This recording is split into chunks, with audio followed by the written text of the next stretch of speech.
Les échanges ont porté sur le rôle des parlementaires ivoiriens dans le processus de réconciliation, eux qui ont été mandatés par le président de l'Assemblée nationale, Guillaume Kibafori Soro, d'être des relais auprès des populations.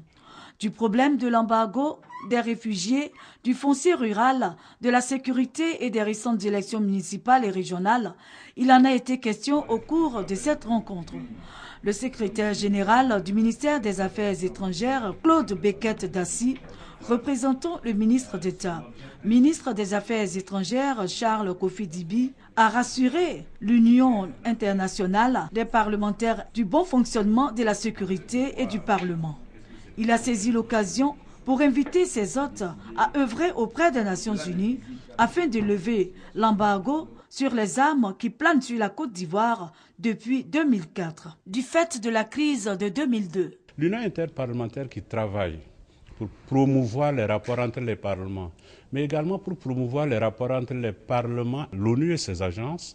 Il était important pour l'ONU de venir voir ce qui se passe sur le terrain, surtout l'immense travail qui est fait ici en matière de reconstruction, de réconciliation, avec l'aide des Nations Unies. Pour l'Union internationale des parlementaires, l'action du ministère des Affaires étrangères est déterminante dans la réconciliation et la reconstruction de la Côte d'Ivoire.